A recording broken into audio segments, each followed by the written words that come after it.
বাংলাদেশ জাতীয়তাবাদী চিকিৎসক, নার্স, বিভিন্ন পর্যায়ের কর্মকর্তা কর্মচারী, ক্লিনিক নার্স অ্যাসোসিয়েশনের সদস্যবৃন্দের সকলের সমন্বিত প্রচেষ্টায় নির্বাচনী র্যালি মোহাম্মদপুর হাসপাতাল থেকে বের হয়ে হাসপাতাল হাসমাদা চত্বর ঘুরে আবার মোহাম্মদপুর হাসপাতাল শেষ হবে। সম্মানিত এলাকাবাসী, আপনাদের জ্ঞাতার্থে জানাচ্ছি আগামী 9 এপ্রিল জাতীয় সংসদ উপনির্বাচনে বাংলাদেশ জাতীয়তাবাদী দল কেন্দ্রী কর্তৃক মনোনীত মোহাম্মদ রেজাউল করিম বাস্তবায়নকে অনেক ভোট দিয়ে জয়যুক্ত করুন।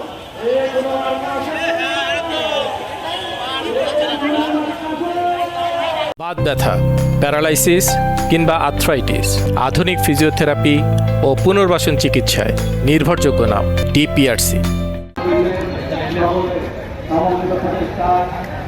নির্বাচনী র্যালি মোহাম্মদপুর হাসপাতাল থেকে বের হয়ে হাসপাতাল হাসমাদা চত্বর ঘুরে আবার মোহাম্মদপুর হাসপাতাল শেষ হবে। সম্মানিত এলাকাবাসী, আপনাদের জ্ঞাতার্থে জানাচ্ছি আগামী 9 এপ্রিল জাতীয় সংসদ উপনির্বাচনে বাংলাদেশ জাতীয়তাবাদী দল কেন্দ্রী কর্তৃক মনোনীত মোহাম্মদ রেজাউল করিম বাস্তবায়নকে অনেক সিটে ভোট দিয়ে জয়যুক্ত করুন। কোনো মার্কা আছে? উন্নয়নের মার্কা আছে?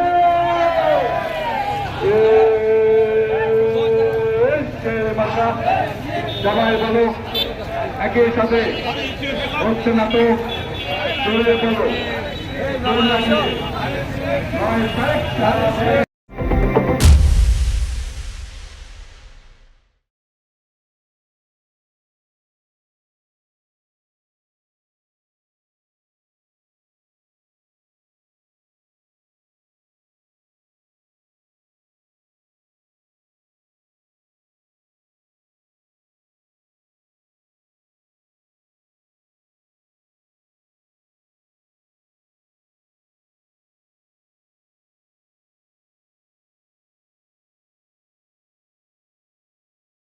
আমার জামাই সাধারণ মানুষ, তাহলে আমি এখন কি করে চলব? ওদের প্রতিবেশী, ওনাদের সাথে ওনাদের ভালো সম্পর্ক না, জায়গা জমি নিয়ে বিরোধ আছে, তাহলে দুই ফ্যামিলি না এখান দিয়ে ঘর কাটে কিভাবে এতগুলো সামান বাইর করে নিয়ে যায়? একটা আই দেখি কি দুইখান দিয়ে টন কাটা ভিতরে লোকজন ঢুকি কথা অনেক কিছু লই গেছে।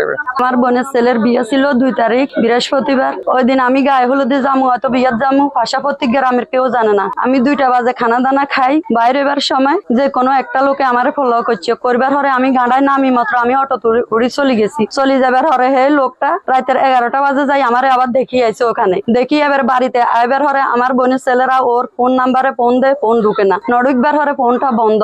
ওই টাইমে এবার রাতে যখন 2টা বাজে আমার ঘরের ওয়াইফাই লাইনটা বন্ধ হয়ে গেছে। পাশে আমার স্যাট কানেকশন ছিল, এই লাইনটা যখন বন্ধ হয়ে গেছে তখন আমার ঘরটা তালায় ডাকাতি হয়েছে। ইয়ারে এবারই সকাল 5:30 বাজে ঘরের পাশের এক হিন্দু পুরুষের হাতানে ফোন করাইছে আমার ঘর চুরি হয়েছে কইছে। আর আমি যখন দায় আইলাম, আই দেখি যে আমার মেয়ের বিয়ে হয়েছে 7 মাস আগে। ওইবার হরে আমার মেয়ের 18,000 টাকার একটা শাড়ি ছিল, বিয়ে খাইতে আইছে শুধু একটা হলুদ শাড়ি হিন্দি আমার মেয়ে বিয়ে গেছে। আর সবগুলা লাখে সুরা কাপড় ছিল।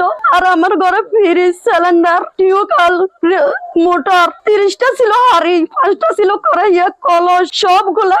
আমার মেয়ের বিয়ে হয়েছে 2টা ডিনার সেট হইতে 4টা কম্বল, 3টা চার্জারি ফ্যান, 3টা সিলিং ফ্যান, একটা এলইডি টিভি, সানবক্স। সোফার ভিতরে আমি একটা কানে জিনিস, এক জোড়া ছোট ছোট কানে জিনিস বেচি 15,000 টাকা। 15,000 টাকা সুদে লইছিল।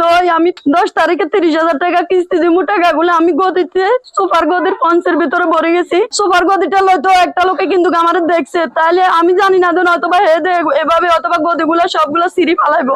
ইয়ারে আমি এই গদিটা ওখানে রাখি গেছি। রাখি যাবার হরে এবারে আলমারির তালামারি চাবিগুলা মায়েদের রুমে তোষকের তলে তুই গেছি। সব তোষকগুলো এলোমেলো করে লাইছে, করে চাবিগুলা লইছে। লই আমার লাই একটা প্লেট থুই জানো, আমি হয়তো বা ভাত খামো, একটা পাতিল থুই জানো, 1 মুঠ চাল, হলুদ, মরিচ, পেঁয়াজ, রসুন জিয়ারে করে দাওয়াত করছি। বোনের ছেলের বসক আর আমি আনি দাওয়াত খাবো। 10,000 টাকার বাজার করি।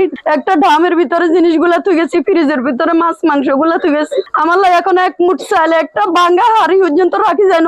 আমি আজকে 4 দিন বোনের বাসাত করে রয়েছি। আমার অসহায় করে গেলে যে আমি এখন 10 তারিখে কিস্তি, এখান দিয়ে আমার একটা হাড়ি বা দিলে 1 মুঠ চাল ঘরের ভিতরে কিছুই রাখি নাই।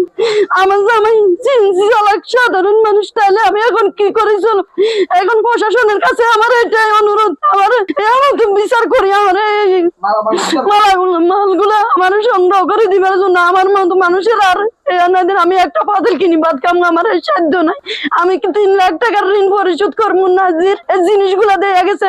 বাত ব্যথা, প্যারালাইসিস কিংবা আর্থ্রাইটিস, আধুনিক ফিজিওথেরাপি ও পুনর্বাসন চিকিৎসায় নির্ভরযোগ্য নাম ডিপিআরসি। দেখে বুঝছি ওনাদের প্রতিবেশী, ওনাদের সাথে ওনাদের ভালো সম্পর্ক না, জায়গা জমি নিয়ে বিরোধ আছে।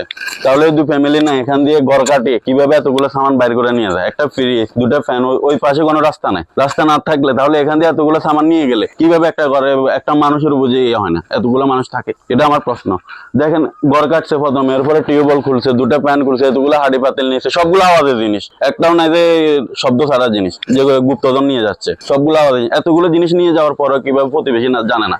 তারপরে আরো একজন আছে আমাদের সন্দেহের মধ্যে, যিনি উনি পুরো হলুদে থাকার কথা, উনি ছিল না। উনি শুধু গেছে বিরিয়ানিটা খায়, মানে উনি উপস্থিতি জানান দিয়ে আবার ব্যাক চলে আসছে। আবার উনি যখনই এখান থেকে কল গেছে বলতেছে উনি নোয়াবাদে ছিল, কিন্তু নোয়াবাদে আমার বিয়ে চলতেছে, উনাকে আমি পাইনি। তাহলে এখানে একবারে দিনের মতো পরিষ্কার, এখানে চোর কারা, কিন্তু আমরা হাতে নাতে ধরতে পারিনি, এজন্য কিছু করতে পারছি না। এখন প্রশাসনের কাছে আমাদের দাবি হচ্ছে এটা, আপনারা সুস্থ তদন্ত করুন এবং কি ওনাদেরকে উঠায় নিন, ওনাদের জবানবন্দি নেন। আপনারা এই বিষয়ে পর্যাপ্ত পরিমাণ ট্রেনিং আছে, আপনারা যখন প্রশ্ন করবেন, কথা বলার ধরন দেখলে আপনারা বুঝবেন এগুলোকে চোর কারা। যখন একটা ঘর থেকে টিন কাটবে, 2টা ফ্যান খুলবে, তারপরে টিউবওয়েল খুলবে, পাশের ঘরে কিভাবে না জানে? ওনাদেরও বিরোধ ছিল। তাহলে সবাইকে জিজ্ঞাসাবাদ, আমি বলতেছি না ওনারা চোর, জিজ্ঞাসাবাদ করেন, আপনাদের পর্যাপ্ত ট্রেনিং আছে। আমাদের সবচেয়ে তীব্র নিন্দা এবং প্রতিবাদ এটাই, উনি একজন চিন্তি ড্রাইভারের ঘরে এরকম একটা নিন্দনীয় কাজ করছে। আমরা সকালবেলা ঘুম যাইতেছি যে এখন আলোর দিনের ছোট ভাই এমন মা দুইজনের 5টা বা 5টা 5:30 দিয়ে দিয়ে যায় আমাদের দরজা পিটাই দিছে। তখন বাইরে বের পরে জিজ্ঞাসাবাদ করি কেন, বলে দেন কি আলোর দিনে ঘর চুরি হয়েছে। তখন চুরি হইবার পরে আমি তাড়াতাড়ি আইলাম মোবাইল লই, দেখি দেন কি 2খান দিয়ে টন কাটা, ভিতরে লোকজন ঢুকি কদেন অনেক কিছু লই গেছে। যা কেয়ারে ফোন দিলাম, প্রথম ফোন দিছি আলোর দিনের ফোনে, ফোনটা তোলানো। এরপরে ফোন দিছি আলোর দিনের ওয়াইফের ফোনে, 3বার ফোন দিবার তোলানো। আর এরারে পাশের মেয়ের ফোন দিলাম, তুলবার পরে বললাম কি আলোর দিনের ফোন বন্ধ কা বা ধরেন না তাকে গছ চুরি হয়েছে, তোমরা তাড়াতাড়ি আসো, এতটুক। এখন দেখেন যাই নিচে, এখন সুস্থ বিচার চাই সমাজের কাছে। তো আবেদন এটাই চাইছিল। এখন যাক যেটুক গেছে, আমরা সবাই মিলি যখন এটা সুস্থ বিচার চাই, তদন্ত করি, আমরা বিচারটা যখন প্রাপ্ত হয় এরকম ভাবে একটা জিনিস।